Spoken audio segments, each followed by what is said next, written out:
Season 2 picks up right where Season 1 left off, with Dorothy finding the doll in the crib and then frantically searching for Jericho all over the house. She goes downstairs where Sean is still burning his hand, feeling no sensation whatsoever, and asks him, "Do you have Jericho?" And when he says no, then the panic really sets in. She runs outside looking for any sign of Leanne, who also isn't in the house but doesn't find any. When she comes back in, she calls the police, and that's when Sean comes into the room and asks, "Who are you calling?" And she says, "The police. Who else would I call? Don't just stand there, do something." And boy, does he ever. He runs around the house and tears down any sign whatsoever that there was a baby shower in there. He grabs every gift, pops every balloon, and has it set so when the cops do show up, he can play it off like there is no baby. And that works, because when the cops show up, Dorothy starts showing them old news footage that she took about the Church of the Lesser Saints, where allegedly Aunt May died, or at least she was thought to be dead in that explosion. So when she starts telling the cops that this woman was in my house, they're saying, "Hold the phone. You mean to tell me that the dead lady took your child?" And that does sound pretty bad. The more that they have trouble understanding, the more irritated Dorothy is getting. Sean, meanwhile, is upstairs just staring at the doll in the crib, shocked. And that's when a police officer named Officer Reyes pops in. Reyes' shift was about to end, but then she got the call and recognized the house number because Officer Reyes was the police officer that showed up when they eventually called the police about the first Jericho dying. Sean explains the doll, how it's not real, it's Dorothy's, and then the two head downstairs where Dorothy is berating the police officers about how they need to set up roadblocks. She looks to Sean for reassurance about this whole thing because she's coming off as crazy, but Sean doesn't give her any. He doesn't say a word. Dorothy clearly needs a break, and she gets pulled into another room away from the cops, and that's when Julian and Natalie show up. Natalie heads off to find Dorothy, and Julian tells her, "Drug her if you have to." And then Julian and Sean go into separate rooms so they can speak privately. Sean says, "I don't know what happened. I don't know if the uncle took him, but yeah, the baby's gone." And Julian's feeling is, "Good. Let him." Sean's freaking out a little bit. He says to Julian that Dorothy's up there telling them everything. And even though she hasn't been right since the accident, she's not crazy. But Julian's feeling is that they have to protect themselves. He tells Sean, "I briefed Natalie in the car. Deny.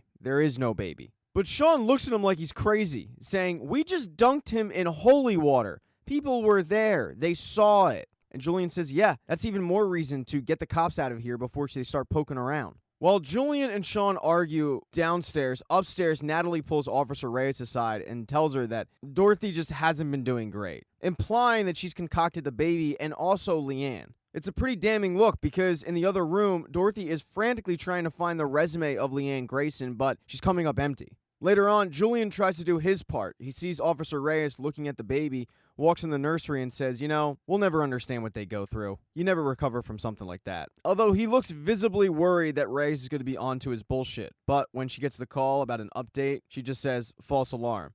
She does, though, look at Julian and say, "I hope you guys know what you're doing," and then she takes off. Later that night, after the cops have gone, Julian shows Sean the videotape from the baptism that he saw that shows in the background Uncle George and Aunt May. And Sean's a little freaked out because this is the first time he's seeing this video.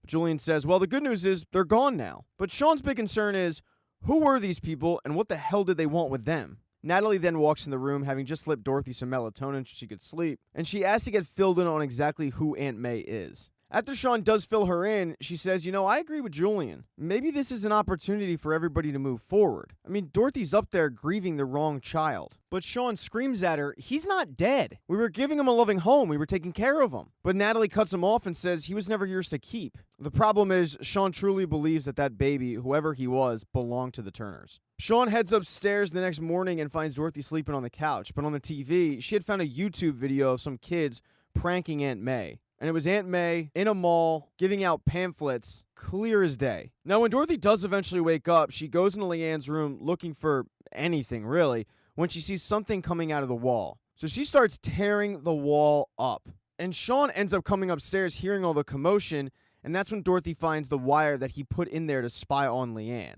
Now, at first, he's like, "Oh, shit," thinking that the jig is up, he's going to get caught, because that is pretty damning. But to his surprise, Dorothy doesn't take it like "my husband put it there." Dorothy takes it as, "These people were spying on us the entire time." And instead of trying to explain himself and correct her, Sean just goes along with that lie. Sean then heads into the bathroom to check on his hand, and his hand is all blistered up. He starts cutting open the pus pockets, but he's still not feeling anything. He rewraps the bandages and walks into Dorothy's office, where she has printed out "Have you seen this woman" posters for Aunt May. She wants to canvass the area because it's the utmost importance that they get as much information as possible in the first 48 hours. After 48 hours, your likelihood of finding a lost child go down drastically. So she prints out a bunch of these flyers and gives them to Sean to canvass the area, but he just walks outside and tosses them in the trash. When Sean eventually comes back, Dorothy is once again watching old news footage, where it's the aftermath of the explosion at the Church of the Lesser Saints. And a lot of people surprisingly showed up to mourn the losses. She interviews one guy who says that he recognized one of the victims on television as somebody who revived his daughter after she got hit by a car. It's a story, though, that Dorothy isn't buying. She's not believing that anyone in that cult revived anybody. Sean then heads upstairs looking to see if he can find anything in Leanne's bedroom. And he finds, a strand of hair. Nothing of significance, though, until he looks under the bed and finds that she left her Bible. He starts flipping through it and notices that she had written the name Sean in one of the margins.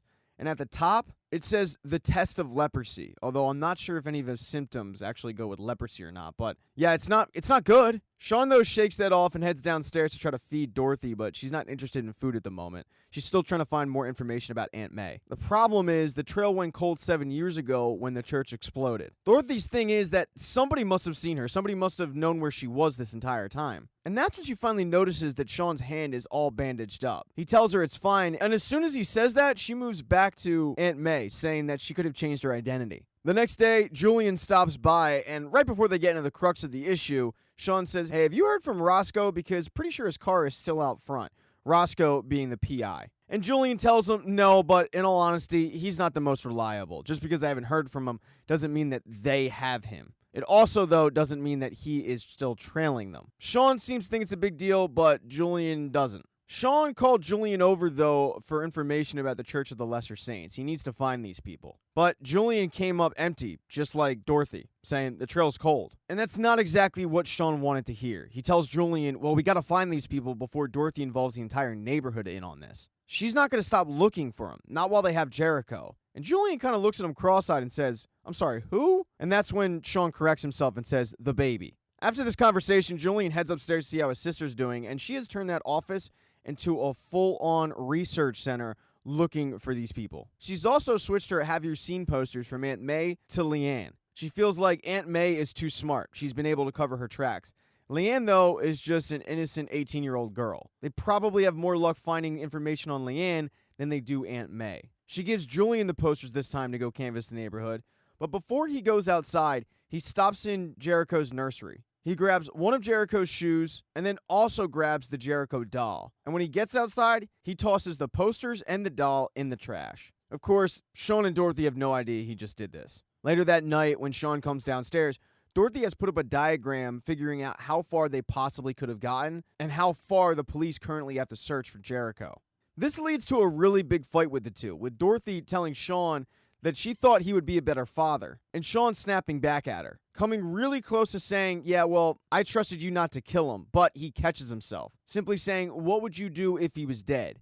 And Dorothy admits that if he was dead, she would end up committing suicide to be with him. This argument, though, is broken up when an alarm goes off, and the alarm was there to signify that it's been 48 hours since Jericho is missing, and now the likelihood of ever finding him has just gone in the toilet. Dorothy breaks down, and Sean consoles her. They then get a knock at the door, though, but when Dorothy goes and opens it, no one's there, but someone has left a manila envelope. When she opens it, Jericho's shoe is in the envelope along with a note that says, tell no one baby lives. It was obviously put there by Julian, but Dorothy doesn't know that, and it gives her hope for the moment. The next day, though, is trash day in Philadelphia, and to the surprise of many Philadelphia residents, they picked it up on time.